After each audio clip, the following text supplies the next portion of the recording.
Oh, hello there. I just sitting on my computer here, didn't know you guys were stopping by. I mean, it's not like I set up all these cameras and lights, you know what I mean?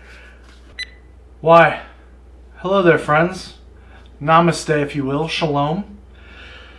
Today, Today, I had an idea. Somebody sent me a video and they asked me what my opinion of it was, so I thought, why not watch it together with the YouTube community? As we're going to watch the BBQ Pit Boys Jalapeno Popper Cheeseburger video, and we're going to kind of break down the recipe, and I'm going to give you my honest opinion on what they have going on.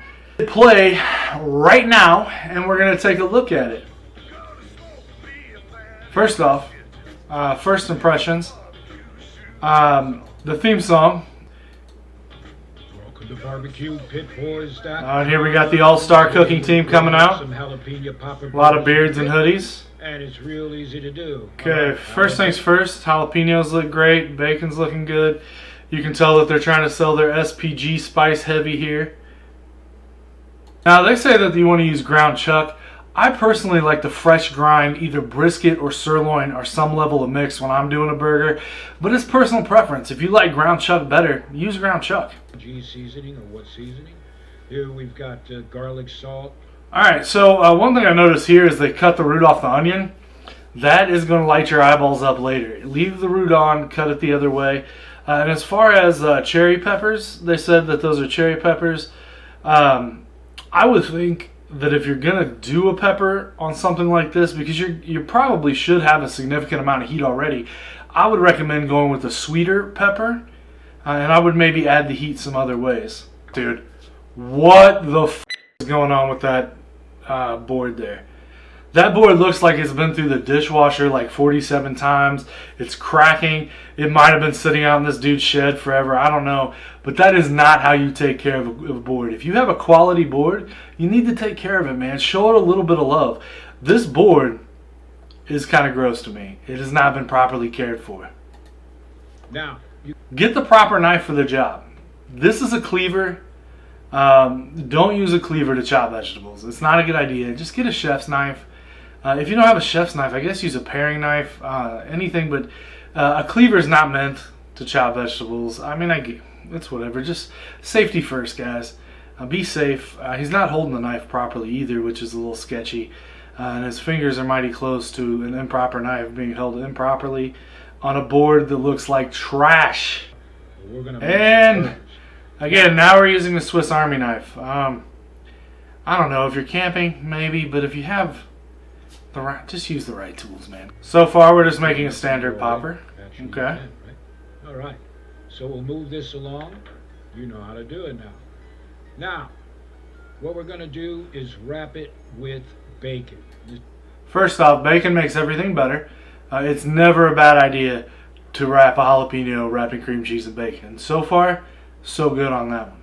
That is if you haven't tried that before, you really should. This is key to it. Just use a regular cut bacon. And don't be skimpy. I mean, you can use the regular cut if that's in your budget, or get the fancy stuff, man. Get that thick, good stuff. Oh yeah, nothing like jalapeno poppers. Now they're gonna have trouble keeping that bacon on that jalapeno if they don't use some sort of like toothpick or something. But let's just see what they're doing with it. We're going to cook up these poppers, and here we're using kind of a standard grill, but we're grilling it indirect. We don't want to grill this directly over the... Okay, so if you guys aren't familiar with indirect versus direct heat, indirect is where the flame is not directly underneath it. You'll see that a lot in like offset smokers. The firebox is off to the side and the heat travels through the chamber. Or like they're doing right here, they just have the charcoal off to the side. It's a great way to learn how to barbecue if you don't have enough money for a fancy smoker. Or if you're trying to cook something a little bit slower so you can kind of break down those flats, damn it, so you can break down the fats. You're not breaking down flats. You're breaking down the fats. So you can break down the fats, let that fat render, get it into, like in this case, it's a good idea. This is a good move because that bacon fat is going to slowly seep down into that jalapeno. It's going to get into that cream cheese. It's going to add a great flavor to it. And with this jalapeno, it's going to allow the jalapeno to kind of heat up slowly and kind of break down the enzymes in there, which is going to really let out the flavor of the jalapeno. Hot coals, because it'll just burn the bacon, right? So we'll do it indirect. True, yeah. It's a good call. Keep you from burning your bacon. Do this in another. All right? Perfect. I mean, basically, you're creating an onion with an onion. Basically an onion. You're creating an oven with smoke here. You're going to get the fire smoke flavor, but it is working the same way as an oven. And through the miracle of time, the bacon is cooked. It's the miracle of video editing, not the miracle of time. And we'll pull them off the grill. You can see that bacon's pretty loose now, like I said. As you know, you jalapeno popper aficionados know those. I would have seasoned that bacon up. All right. They got their SPG seasoning right here. They're clearly trying to sell it. We're going to make the burgers.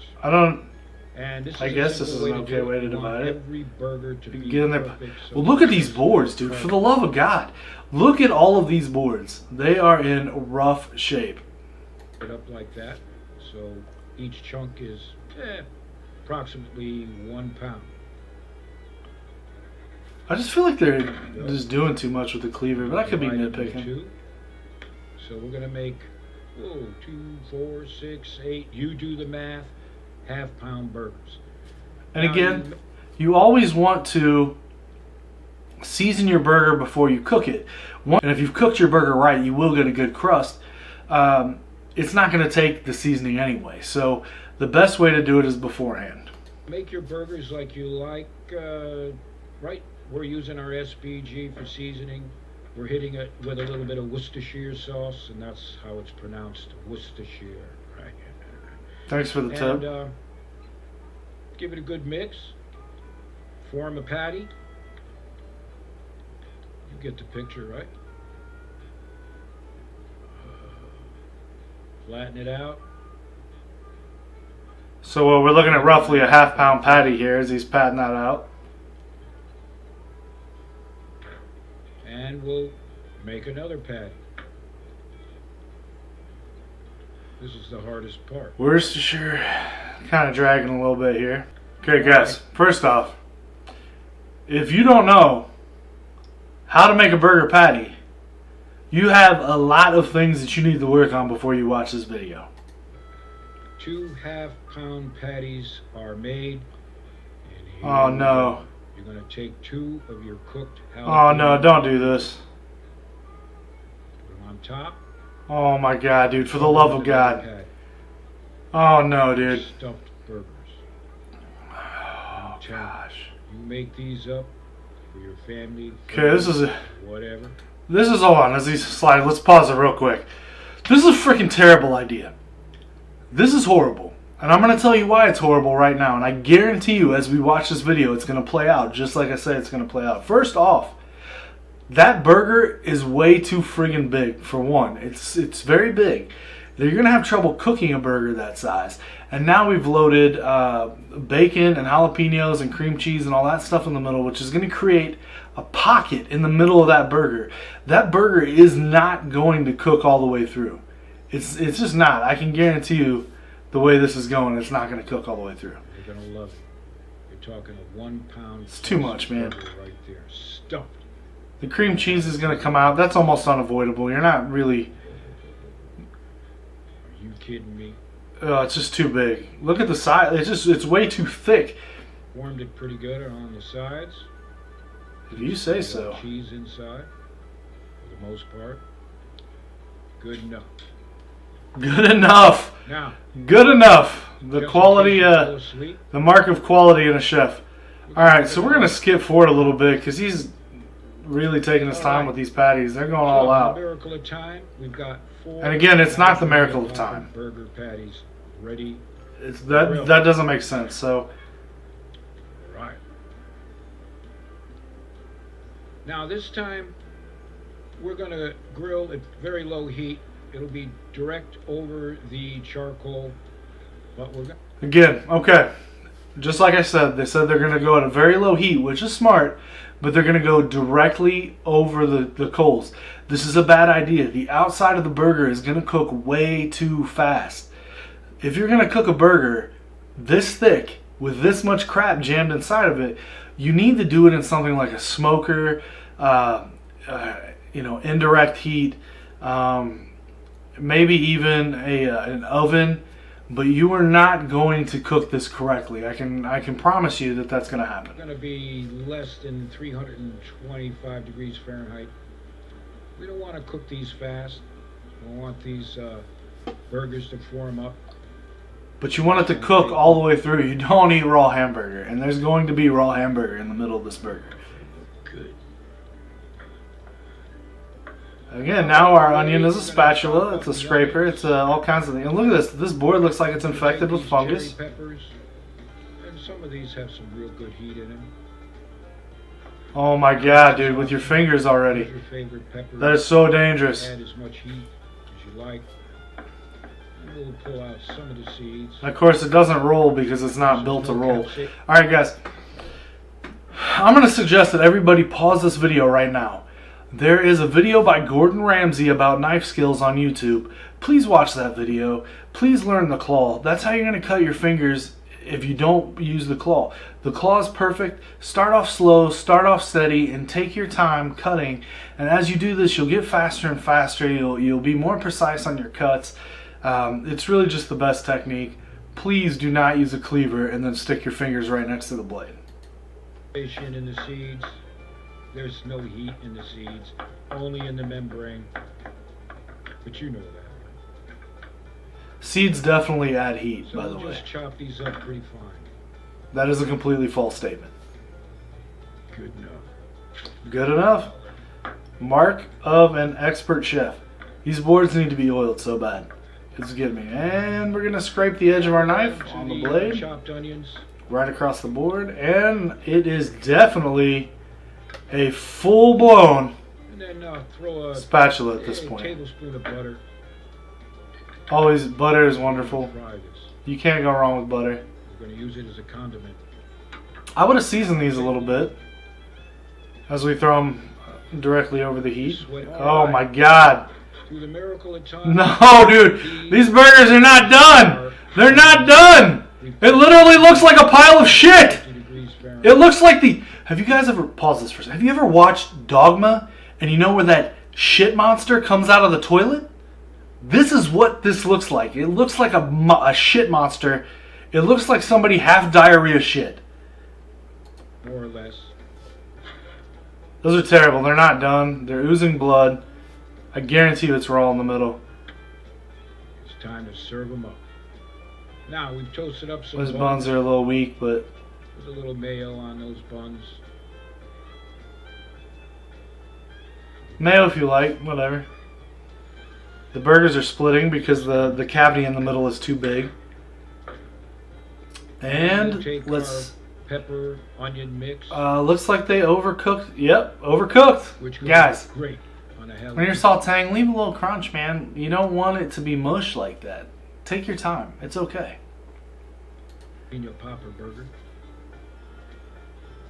But of course, you can set these up the way you want. Like I said, look at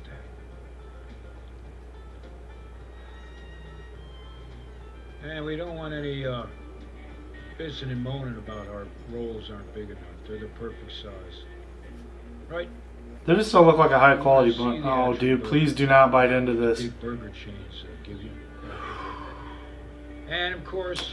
This, my friend, is how E. coli is spread. A little bit of E. coli for everybody here. Everybody has... Yep, look at it. Look at that one on the left especially. Let's get a close-up on one of these burgers. Tender, full of yeah, it's raw. Great flavor. It doesn't get any better. I heard him say it doesn't get any better than this, but I think that it does. One-year burger could be cooked, and that would be awesome. And of course, because you're asking, we're going to show you what it looks like inside. See this cross section? Cross section. Let's check it out. Lord have raw as hell. Look at this. Go ahead and pause it right here and take a close look. It's cooked about a third of the way through. The rest of the burger is completely raw. Yeah, man. I mean, you can look. Somebody is probably going to watch this video and say, "Oh, this is medium." No, it's not. Look at it close. It is raw. It is mushy raw. That's how diseases spread, my friend. The Middle Ages. Maybe you've heard of the Black Plague. Maybe you've heard of somebody who's been talking a video. That's fine. Make fun of me too. It's fine. Just make fun of me in the bottom. Make sure you make fun of me in the comments of this video. All right. So, final thoughts on this video. The burger's too big. It's not cooked all the way through. You know, maybe it's... I don't know these guys. And I know that they have a lot of really cool ideas. And this is a cool idea. It's just the execution is poor. And I think that the best thing that we could do, instead of just talking about it, why don't we make a part 2 of this video? And I'll put my money where my mouth is. I'll remake it. And then I'll post that video. You guys can try each one and tell me which one's better. I've noticed quite a few things that I think that we can do here, and let's give it a shot. One day